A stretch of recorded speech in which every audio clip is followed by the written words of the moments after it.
Welcome back to another segment of Behind the Scenes of the Waltons.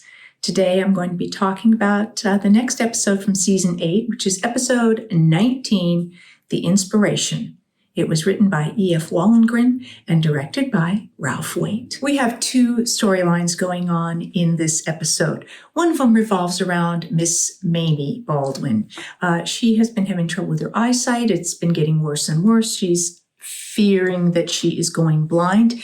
When she finally goes to the doctor, she discovers that she has cataracts and that they can do surgery, which would in all likelihood restore her vision. But she is terrified of going under the knife because their papa died under the knife. So they have made this vow that they would never go under the knife. So she's very resistant to that idea. Our second storyline revolves around Elizabeth. There's going to be the school dance, and she really wants this boy in school, Steve Prince, to invite her, but he doesn't seem to be particularly interested, so she makes up a three-part plan for how she can make this happen. So those are our two storylines here. We saw several parts of the Baldwin house, and some that we saw before, some we didn't maybe see before, but I did make note of them. The exterior of the Baldwin house was a couple blocks away from Warner Brothers studio where we did most of our filming, and that was, I believe we called it the Warner Ranch or the Columbia Ranch. Anyway, it was where we ultimately did our final couple of reunion movies when they had to put the Walton house someplace other than the back lot when the back lot no longer was there. They put buildings and parking lots there. So the Baldwin exterior was over there on the Warner Ranch. I don't know that I ever filmed at that exterior. Even in this episode, there's a point where John and Mary Ellen go to the Baldwin's house, but we shot this front porch actually on the soundstage, which happened at times. So although we would see this establishing shot of the outside of the house, we didn't actually physically go there to enter the house. We also saw the Baldwin's entryway, which was a common set that we saw, and that was on stage 26, and then sort of their drawing room area, which was also on stage 26. Frequently in this episode, we also saw this room sort of off to one side of their sort of drawing room, parlor room, living room area, and this was sort of their dining room. And early on, they are going to move furniture around in here because Miss Emily has told the teacher that they could hold the school dance in their dining room area. So this was a space that I don't remember if it was always set up there on the set, and maybe they just made room for it for this episode, and it was a space that they could then get rid of or add. We also saw the still room, where they make the recipe room, where they make the recipe. I think perhaps this dining room area was what was typically before sort of the recipe room, but they made that into a dining room, and then they had this little area when they had to dismantle the still, and they kind of created this sort of hidden recipe room. But this isn't quite that either, because in that one, that they found this hidden panel that was right by the front door, and in this case, Miss Emily enters that room a little further down the hall, so a little creative reconfiguring there of the rooms in the Baldwin house. This episode is also our first introduction to the character of Drew, played by Tony Becker. Elizabeth goes by Ike's store, and she's about to leave, and then she sees that Steve is arriving at the store. So she says she wants to look at some fabrics, and then Steve and Drew come in. And so we get to see Drew for the first time. We also see Miss Emily drive the car. She says that Mamie has been wanting her to drive more lately. And obviously this is because Mamie is concerned because she can't see very well. So it does appear that Mary Jackson was driving here, but it might have been a stunt double, but she wasn't doing anything stunt related. So I am guessing that it actually was Mary Jackson driving the car here that comes up to the mill when she comes to talk with John, because she's concerned about Mamie. And so John says that he will go with her to talk to Miss Mamie. And that's when she confesses she thinks she's going blind. And John goes with the two of them, takes her to see the doctor, which is when the doctor says that she has cataracts. And we find out that Miss Mamie doesn't want to have anything to do with this surgery, although the doctor has scheduled it. Aaron comes upon Elizabeth making these various different plans for how she is going to attract Steve's attention and get him to ask her to the dance. So she has step 1, step 2, step 3, so these various different plans, and she's going to work her way through them. Elizabeth's first plan is to make Steve feel like she needs him, that she needs his help, and try to get him to carry her books home. So this Ralph set up this fun shot at the school. This is outside the school, and we initially see kids kind of playing, and then we see Drew on a bike, and the bike carries us to where Steve is pumping the tires of his bike right by the school entrance.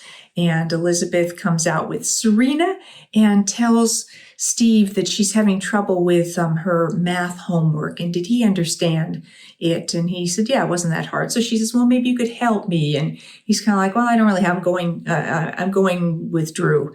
And then he says he's going to be fishing later in the week or whatever. So he heads off. So Elizabeth comes home and marks off plan 1, which didn't work. Another element of shot forming, and the blocking for scenes is when John and Mary Ellen go to the Baldwin's house, and we knock on the door, and you see that I am sort of standing to the left of the frame, to the left of the door, and John is standing to the right. We knock on the door, we're waiting, and shortly before Miss Emily opens the door, I sort of shift over just as she's opening the door. So originally we sort of had framed the door where our positions were. And then when Miss Emily came into frame, I moved over, so I was more center, and then she came into what had been where I was. So it repositions the configuration of the frame and makes for a nice picture and includes a little bit of movement in there. We have come to pick up Miss Mamie for her cataract surgery, and she has said no, she's not going. She's changed her mind. She's not going to do it. Then Mary Ellen and Daddy are driving home, and you see the shot of the sort of station wagon driving along the road, and you hear our voices. This shot is long enough that this would not have been us in the car. It would have been one of those establishing shots that John Dayton talked about, where they took a number of vehicles out on location, and they just picked up a lot of shots of the cars driving various different directions where you couldn't see who was driving. But you see the car driving, you hear our voices, so you assume it's us in the car.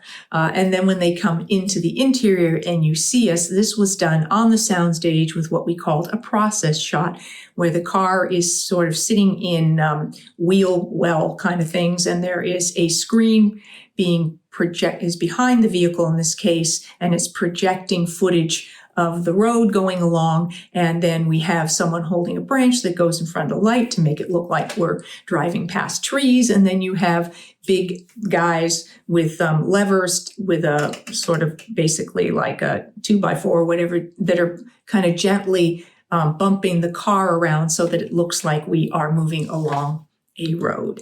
So that's how this part of it was done, and we never went outside on location and really drove that car. Elizabeth's plan 2 is that she will show Steve that she enjoys the things that he enjoys. He likes fishing, so she'll go fishing. She heard he was going to be fishing on Friday, and there's this big catfish that he's been trying to catch for 3 years, and he's going to go after it. So Elizabeth is with Jim Bob, and they're fishing, and sure enough, Steve shows up. And just about the time that Elizabeth is going to go talk to Steve, she gets something on her hook, and then she's trying to reel it in, and Jim Bob helps her, and it is this large catfish that Steve has been after. So now he's really pissed. So there goes fail on plan 2. John has had an idea about how they might influence Miss Mamie to feel comfortable enough and to decide to go for the eye surgery. So he has gone and he has brought Grandma back. And we all are very happy to see her. She gets introduced to Ben and Cindy's baby, Virginia, for the first time. And then she comes across Rose with her with the two kids, with her grandchildren.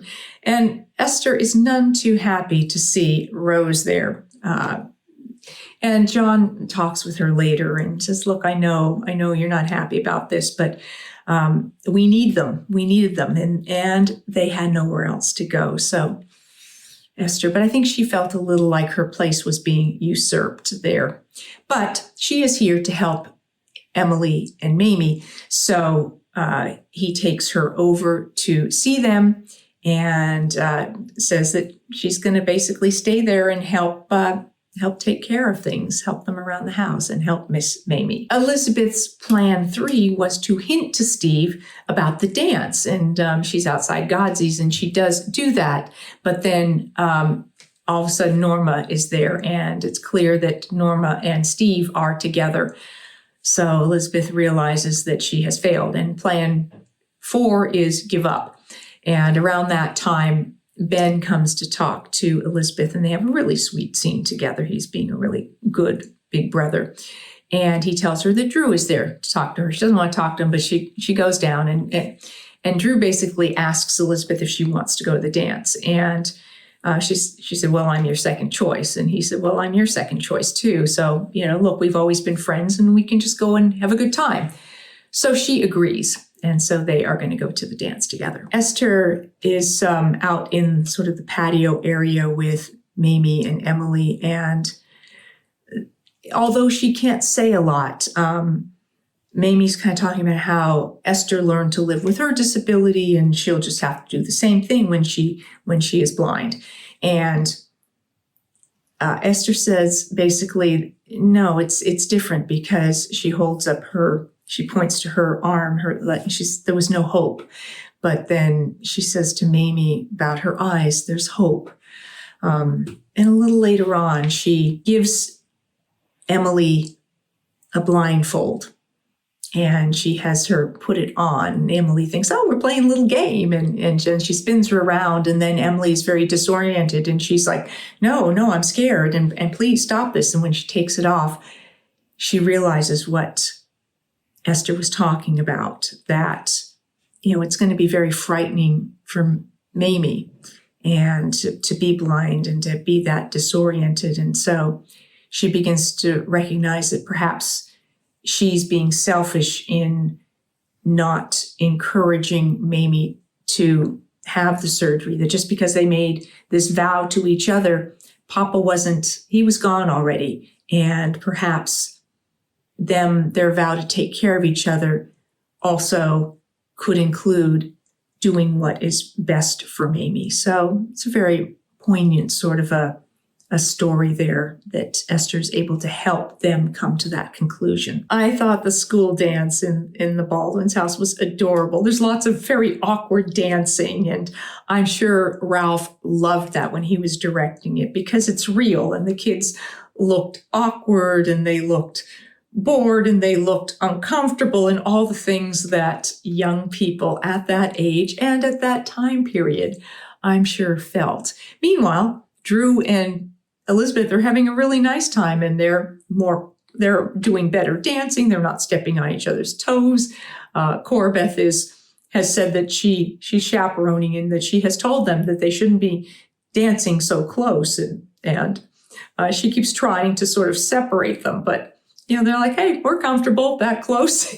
And at one point they go out onto the patio, and Corbeth is all set to go. They're out there, and there's no one out there. And she's going to go after him. And Esther is there, Grandma's there, and she has her cane. She sort of lifts it up and just blocks Corbeth's way, like, let the kids be.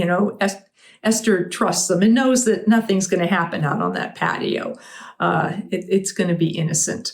So that's kind of cute that Grandma is on their side in that moment. And they do end up having a really nice evening. And at the end, when Drew takes Elizabeth home, he does give her a little bit of a kiss, and they recognize that there is this spark between them, and that they had a really good time, and they're going to go to the movies the next night. So the beginning of that Elizabeth-Drew relationship, which we all, I think, really rooted for. Our guest actors in this episode, I mentioned that Tony Becker, this was his first appearance as Drew, and Tony has had quite a career. He was on episodes of NCIS. He did the series Tour of Duty, which was 58 episodes. He did Matlock for Love and Honor, 12 episodes of that series. Did an episode of MASH, a couple of episodes of Little House on the Prairie, 13 episodes of a show called The Texas Wheelers. He was also a host and producer for a show called Four Wheeler TV.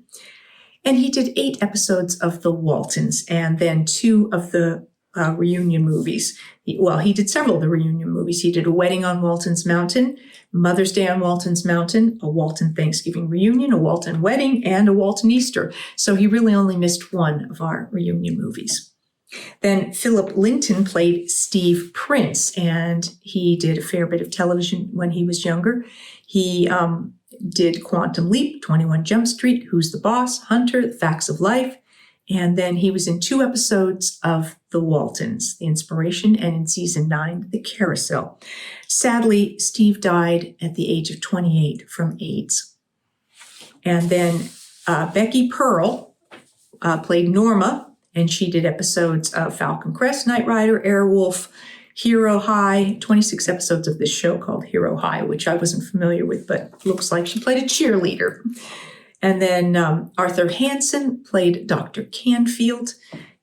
He did a ton of work and was born in 1915. So he did a lot of early television and stuff, things like Wanted Dead or Alive, Dennis the Menace, 4 episodes of Perry Mason, 3 episodes of The Donna Reed Show, Dr. Kildare, Man from U.N.C.L.E., Hogan's Heroes. He did 3 episodes of Big Valley, The Virginian, Ironside, Lou Grant. So had quite an extensive career, and he passed away in 1991. Thank you for joining me for this episode of Behind the Scenes of the Waltons. If you enjoy these episodes and you have not already, please hit like and subscribe.